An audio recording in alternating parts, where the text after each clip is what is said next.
Wherever we mention harmony, love, peace, and togetherness, you could see Satan is there to make sure that we don't grasp. First point is that we don't grasp the essence of it. The second is that we don't do it. We look for excuses. Yes. Now you had mentioned the various forms. If you may expose us to which are the various forms. Okay. First is this subtle way of not making you know that what you are doing, what you are thinking, what is wrong is from you. Please come again. For example, you are talking about love. All right. And any two human beings, in the case of couples coming together, are coming from different backgrounds. All right. So that there will be disruption, disagreement, conflicts. He magnifies it and makes it impossible, as if it is impossible to solve. Now, if you are aiming at marriage, he sets uncertainty in the minds of the two parties who are in the loving relationship. This is a difficult thing. It's too hard. Okay. Don't attempt. You can do something better, something that will endure. I mean, go on. Stay together. Recently, when I saw that the relation, it has something very dangerous, as bad, as a learning process that will end up in disaster. So the media, of course, as I said, they are having a field day. But I think we are also not enlightening people about the dangers involved. No. Okay. Daddy, you mentioned that they try to enter in subtle way, causing us grievous outcomes and consequences.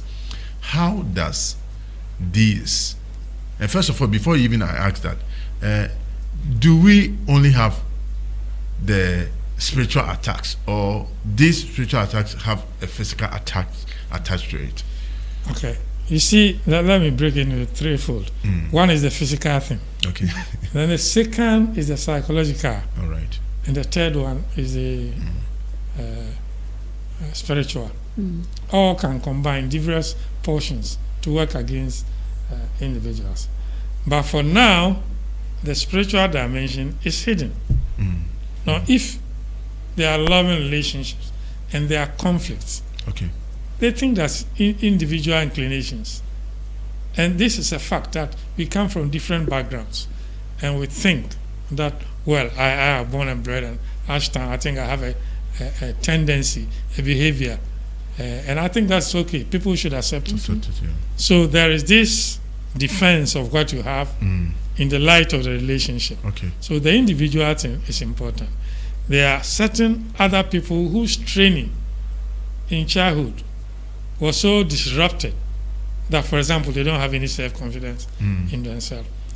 And therefore, if you admonish them, or even if you criticize them in the least way, they become so sensitive that they take it as an offense against them. So the individual thing is there. And the psychological thing is also a mental disposition which has evolved over a period of time. Yeah, there are some who are looking for big things in life. They think marriage, loving relations will have this type of some expectations. Yes, some big expectations that they think should be available. So the individual thing is there, the physical, psychological, and the spiritual. But the most dangerous is the spiritual. Because Paul says that there's an invisible war. Ephesians 16. You don't see the enemy. You don't see. Yes. And that many people don't draw their mind to it. That's what I was even going to ask. Many, like you said, we've been given knowledge. It's as a result of the differences that exist between us, and therefore we can handle it at our own level. And therefore, if I'm in a loving relationship where a conflict comes, we should be able to handle it at our own level. We cannot connote that to any attack. And there's seemingly downplay of these attacks on loving relationship. What do we do? You see, the Christian principles are emphatic about some of these things. You have religion. There are bound to be conflicts, differences, criticisms, shortfalls, and all this we should resolve in the context of Christian life. Christian life, yeah. You offend somebody, you tell him, I wasn't happy with the way you were teasing me. And then the Christian, in response, should be able to say, oh, I'm sorry. Yeah. And not to continue teasing the person. Sometimes we do these things, and depend upon the makeup of the person, they can get easily hurt in a deeper way. So that's a way of settling it. And also the generosity of accepting the differences or the shortfalls or the gaps in the life of individuals. You know, if, for example, you have loving relationship and you have somebody who is not interested in these nails, wearing nails, pedicure and pedicure. You have been buying it, maybe you have been selling it, you have been admiring it, but he doesn't like it, she doesn't like it. It should be amendable to allow the person to be herself instead of insisting that do this for me, because you are bringing two people together of different backgrounds. They have their likes, they have their do's and don'ts, they have their likes and dislikes. So you allow people to develop. Instead, if you want to impose your own thinking, your own disposition on somebody in a blunt way, then certainly you are the cause of it. The enemy takes advantage of the situation. He does not necessarily create it. And even if he creates it, it's out of the context of things that are happening. Yes. Good. So the amendable ways. So meaning that whenever we take an entrenched position in dealing with the Christian things, we sort of open ourselves for the enemy to use it as arsenal to attack the relationship. Is that the case? Yes, that's it. You see, we are human beings, and we are bound to act differently. I mean, even if you have twins, they have different capacities and different attitude about certain things. So we should live in the totality of the Christian principle. You live in a complete, have a heart. See, that's the essence of the love. The love that comes the loving relationship is the core. Is the basis on which the relationship exists. So you go back to it. If I love a partner and it does wrong, I don't keep it. I don't nurse grudge. I don't let it grow.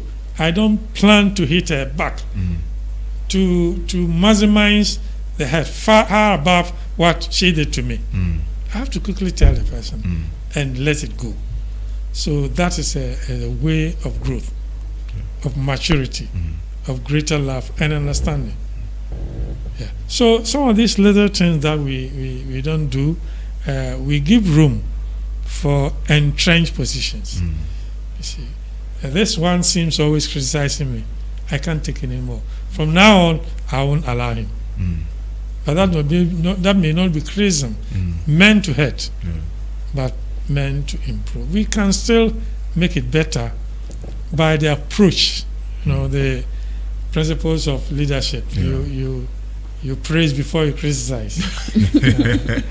These are small things, but they are very important in relationships. Daddy, so how are these, like the attacks, how are they launched onto the loving relationship? Like, what are their sources? Well, our enemy has been in business for a long time. He has been in business for a long time. You could see that something that happened maybe several years ago in Sodom and Gomorrah is now coming here. Well, it has gone through several levels, change, gradual, coming forth. You know what the homosexuality did to in making the AIDS disease so prevalent. People thought it was all right until AIDS came, and then they stopped for a while and looked for new direction, and then then a new one emerged. Yeah. You see, so they go in for.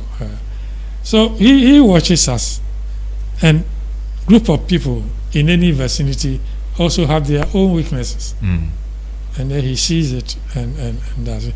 You see, the some of these things does not appeal to Africans. Okay. We have strong habits about certain things. When I see a Ghanaian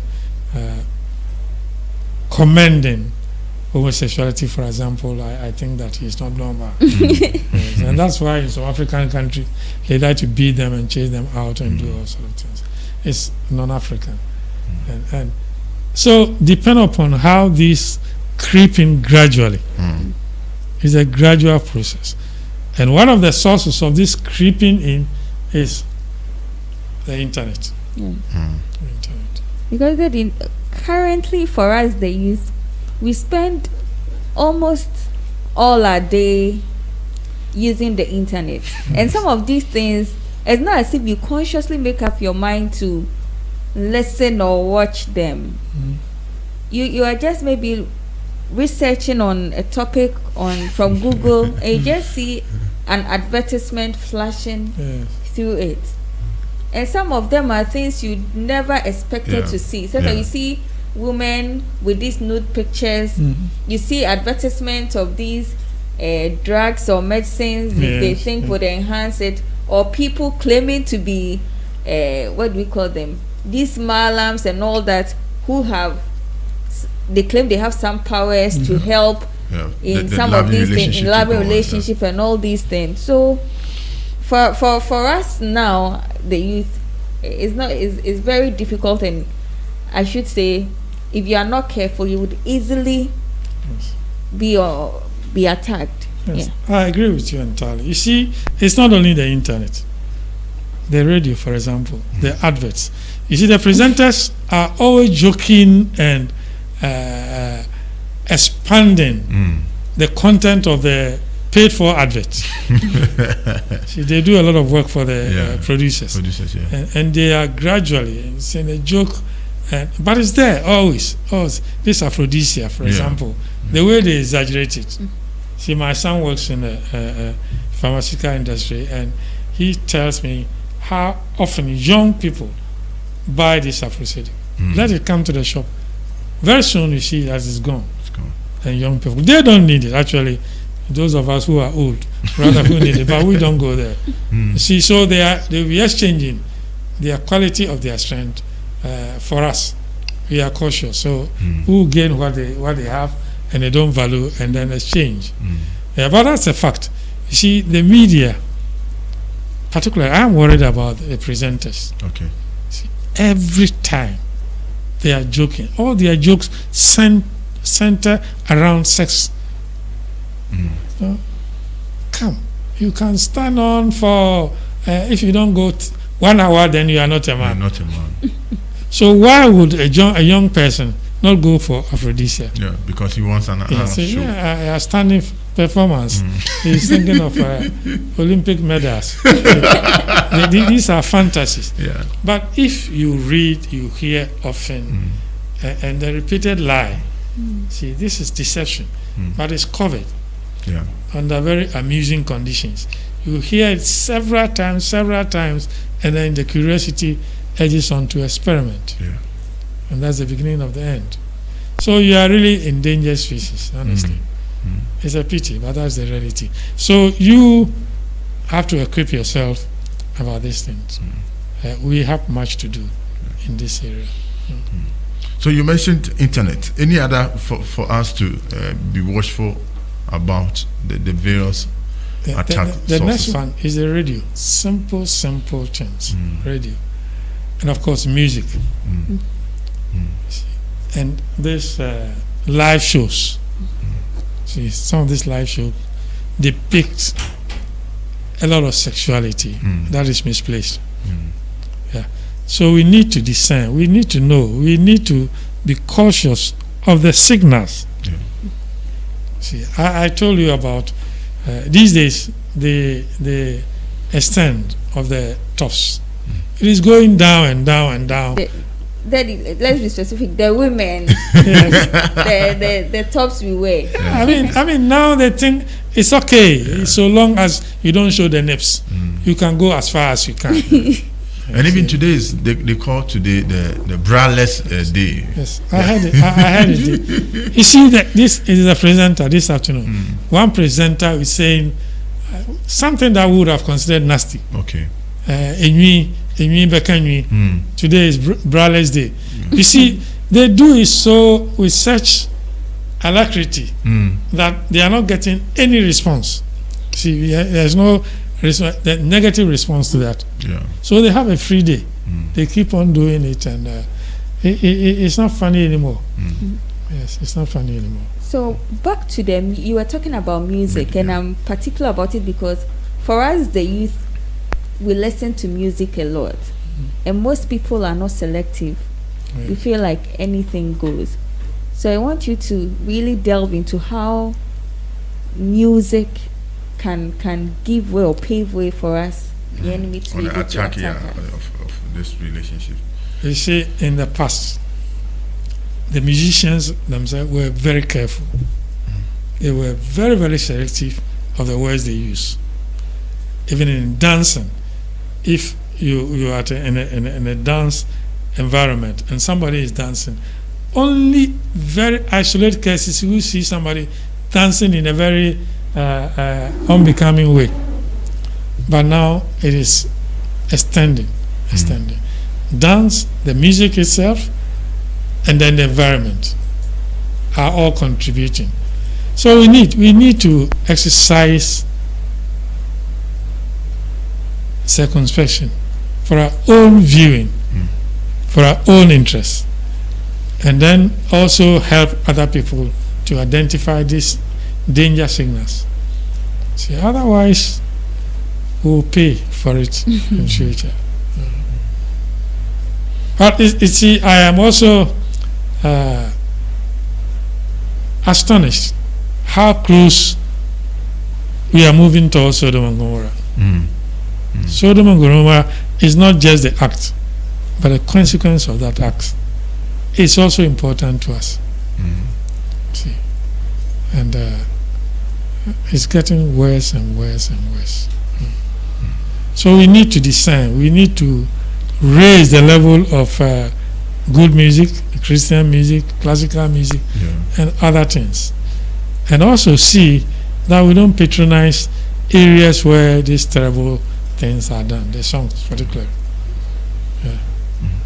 And also on movies. Yes, I think we cannot talk about music and leave out the movies. And recent movies we've been seeing of late.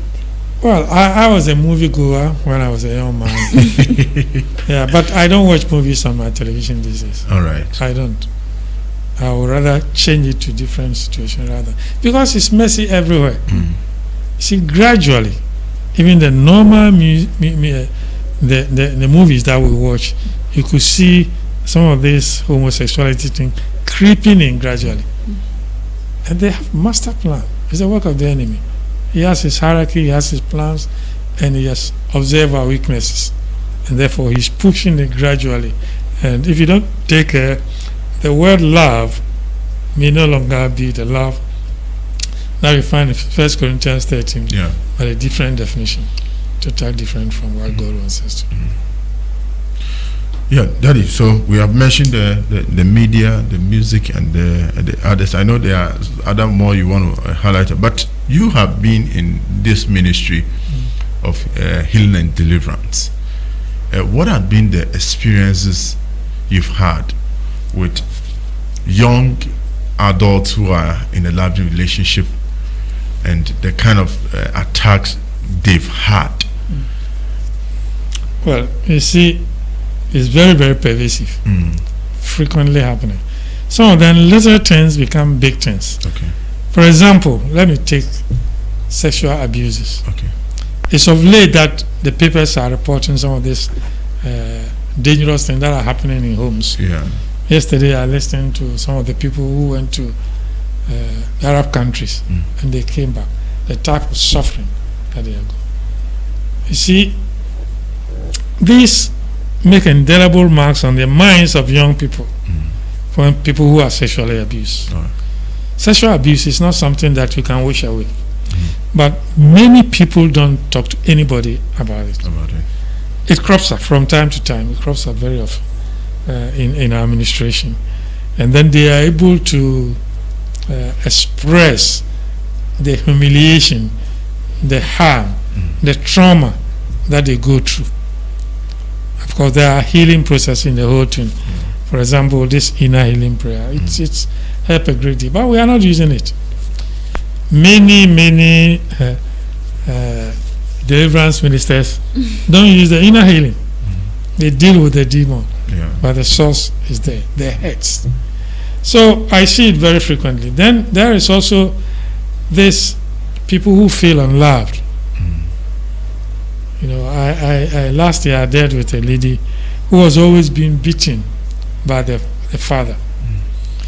According to her, the father carries a machete here and a big stick. And she was so brutalized. That I'm not sure, but she decided that she was not going to marry because they live in a polygamous environment and the mother was not there.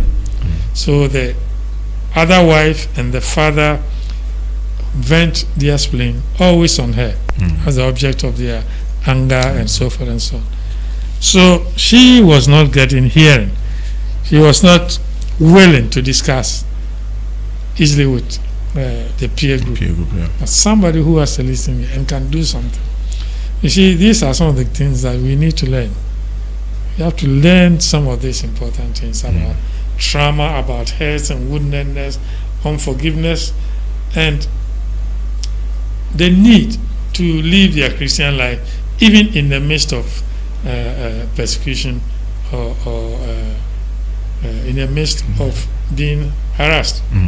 So many people go through suffering, but they don't communicate it. So I'm hoping that the young people will also know and then create an environment that they can discuss. Now, if we extend this to loving relationships, I think it's one big problem in many relationships. The things that has not been talked about. They are very dangerous. One, you see, it needs skills, it needs maturity of handling it. Otherwise, if you don't do it correctly, you may harm them permanently in their life. For example, somebody who has been sexually abused, should you tell the other partner? Somebody who has abused other people, I think it's always the women who are used as reference point.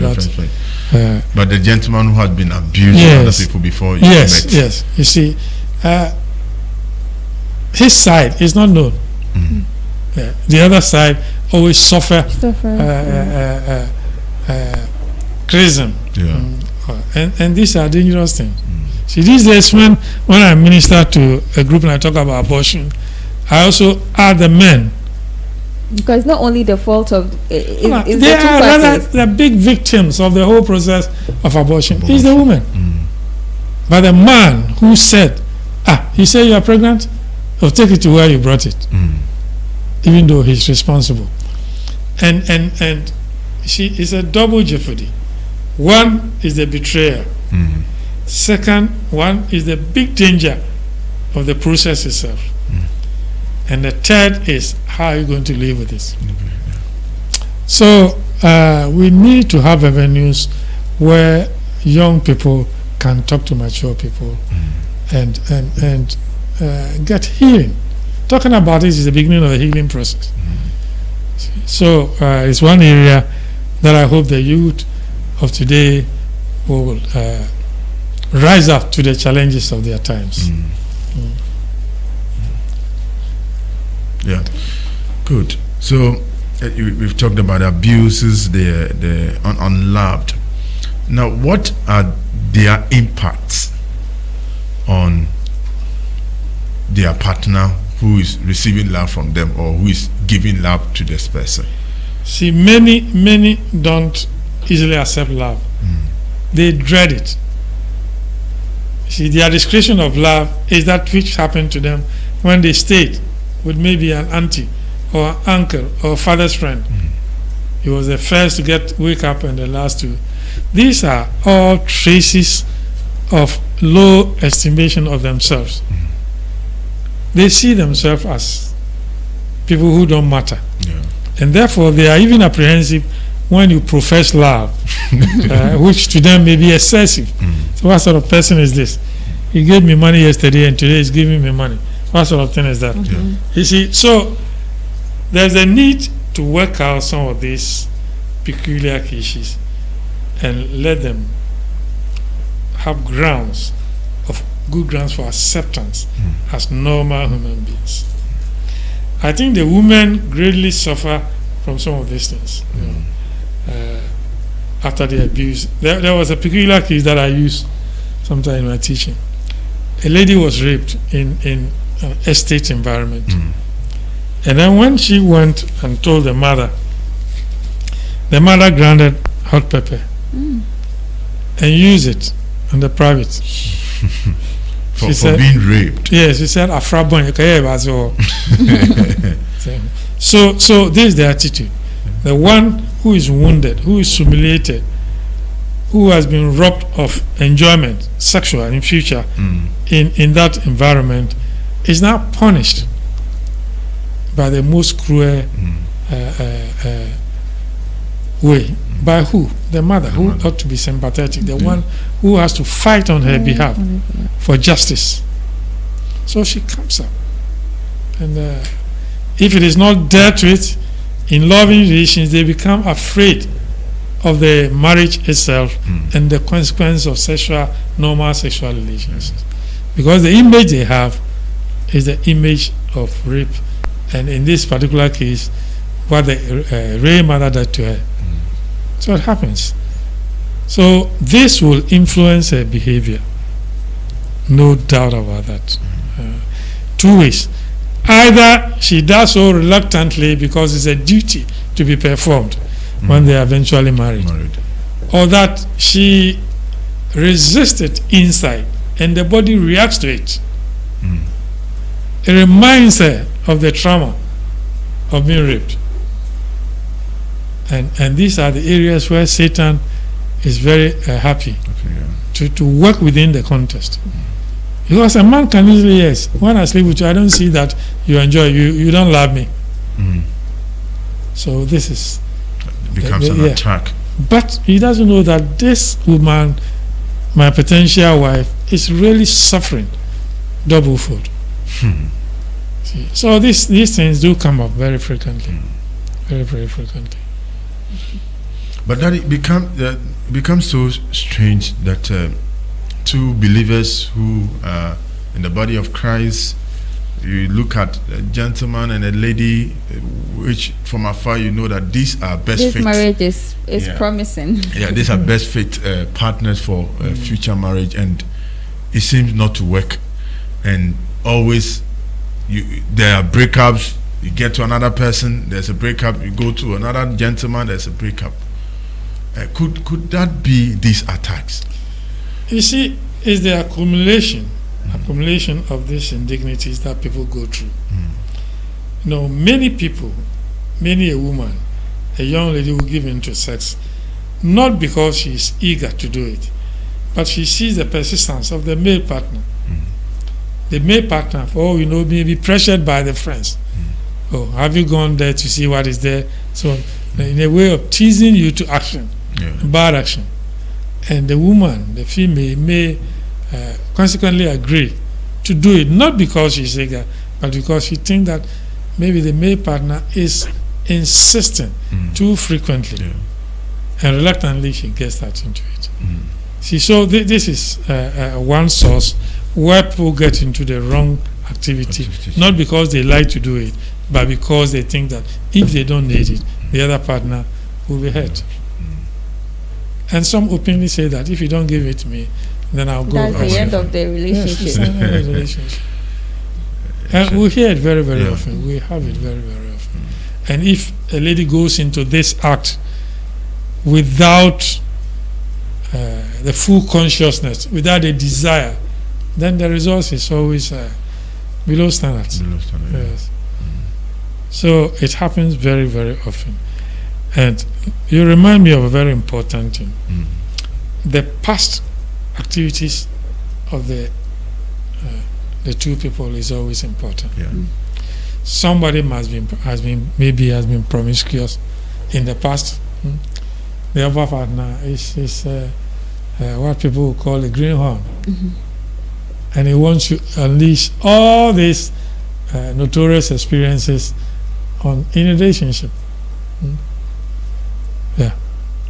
So this is also a very serious danger. The other part which we need also to look at is the effect of pornography on the minds of people as they develop in relationship. Pornography sends an image, even though it is untrue. Basically, it is an act. It's just like filmmaking. So somebody jumped from a plane and someone toss and land on the land. The same thing happens in this pornographic material. And some people think that this is the real thing. Let's practice it. Let's do it. It will cause us no harm.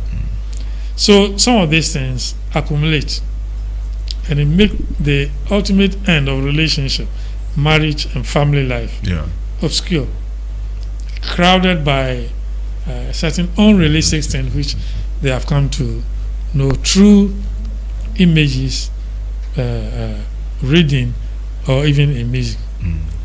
So that's also a source of grave danger. It happens very frequently. Okay, so Daddy, let's move from just the loving relationship to the marriage. How does these attacks affect the marriage? Let's say they've been able to move through or journey through with the relationship, with the courtship, and are now married. How does it? Let me also pose this question. How often do you young people also talk to newly married people? You wouldn't, because you think there's a personal issue.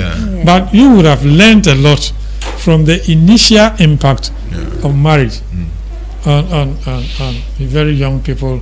You see, there is something before marriage, during marriage, and after. After marriage. Then, after second and third children, something different happens.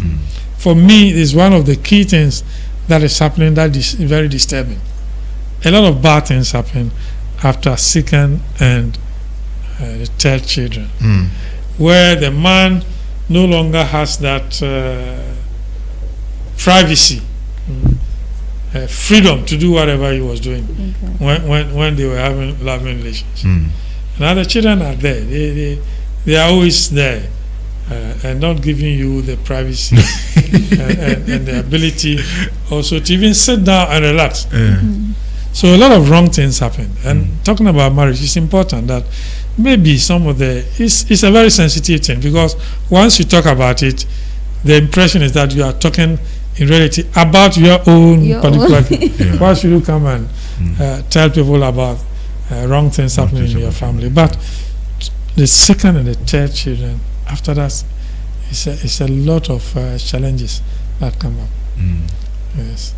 So if by this time you have not been able to work out the difficult areas, the awful experiences that you have passed through, the wrong impressions that you had before you went into marriage, then it becomes a very precarious after second and third children. This is one of the things that we observe. But Daddy, you mentioned the past activities of people, especially those who are in loving relationship. Now, many a times people struggle to determine how much of my past must be released to be able to get things running for this relationship. And this seems to be an attack as well, more or less. Because later on, when the other partner gets to know it becomes as if you didn't tell me the truth. Yes. you hid something from me. So And so it's twofold. The one that feels that something has been hidden, Yeah. and the one who did the bad side the of it. backside and Yes. So you were like this. I didn't know. You didn't tell me. Yeah. So there's a need for caution about what should be divulged and what should not. You yeah. see, and the timing should be right. See, people detest references to X, and all these things. Yeah. Men would like to marry virgins, so it's not very appropriate for women to tell all the facts about exes and what they did. Yeah, I am having a case now of married people. They have 3 children, and they are on this your platform. You see, somebody entered, jokingly, that this was my girlfriend and this is how I did to her when we were in school. And somebody called the husband and said, look at what is happening on this platform. I called the lady and said, I haven't seen it. Then the man said, when you saw it, what did you do? I haven't even finished settling the issue. But I thought it was a very, very harmful thing that was put on the platform. You know that she's married, and several years ago something happened. Maybe it's over 10 years. Now you put it on a platform. This is what this one mentioned, the name was my girlfriend, and this is how I gave it to her. That's what he said. See, so some of these things are treasures. They don't see the sensitivities of people to these things. Yeah, the man is gravely hurt. Gravely hurt. It will be difficult for her to forgive the guy. But since the guy is far away, the anger is directed towards the wife. So what did you do about that? And so forth and so on. So diverging, one need to be cautious. You shouldn't boast about evil. That you did certain things wrong, you were a champion. No.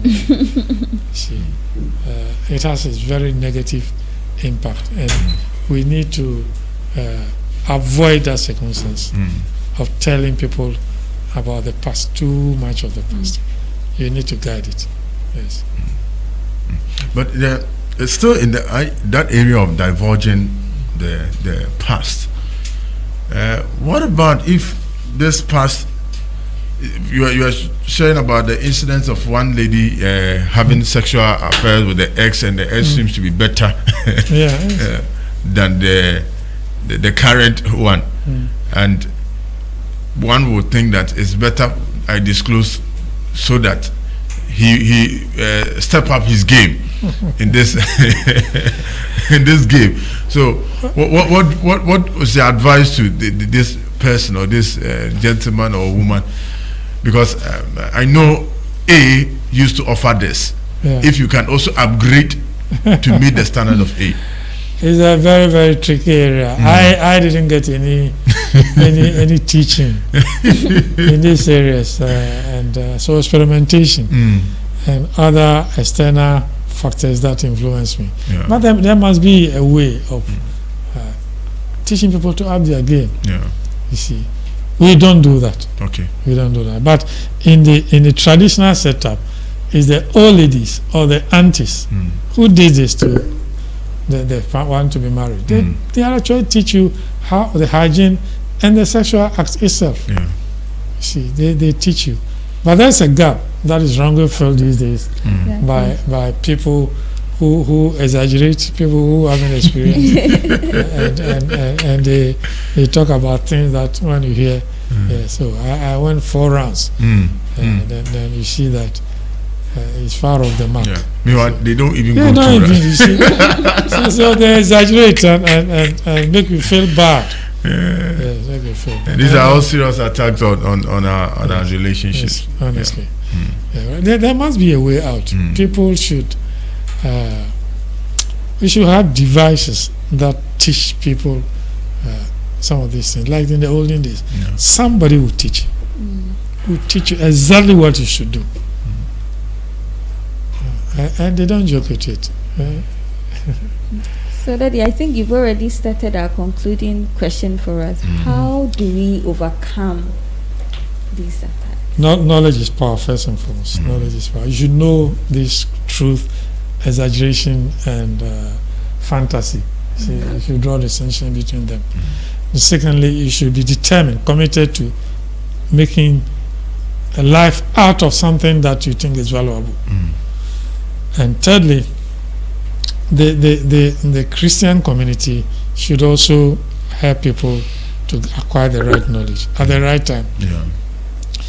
As I said, maybe several years ago, I had my 46th wedding anniversary not long ago, but nobody actually taught me anything, and I guess the same thing to my wife. You see, so we keep on dragging on. I don't know whatever I'm doing is good, is the best, or it's a great deed that I'm performing. I don't know, but there must be a way out, and knowledge is very important. You see, I've read a lot of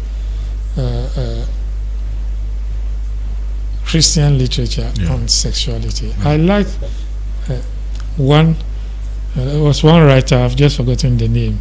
He's so good. Yeah, he has. I think his book is here in your shelf. It's a very good thing. Okay. But the system should embrace these intimate things and not concentrate on parties and making of the fees and all these high expenses things that comes up when you're about to get into marriage. I had a friend several years ago. He's a leader in the Catholic Church. Anytime she sees the mother-in-law, she is annoying. It's annoying because they had a wedding in Accra, and the mother came from the interior and started giving instructions. Buy 2 more cartons of fish. Buy this and that. And at the end of it all, they were indebted to a very high level to other people. Eventually, it collapsed. The marriage collapsed. I think the mother, the in-law, was a big contributor to this marriage, because the man was a simple man. He's a very good Catholic. They have planned all the things that they wanted to do, and then entered Madam in-law, taking over control and issuing instructions left and right and ensuring obedience. So that aspect is also important. When we were young, we used to do simple weddings. I remember one rich man, Opoku Transport. Everybody in Kumasi knows. Wedding, morning 6:30 mass. Came with his wife and 2 witnesses, and he said the mass several years ago. I was always excited about it, but I think now the flamboyance is shifting from the ceremony itself to the reception, and it's very, very costly. Very, very costly. It's one of the things we have to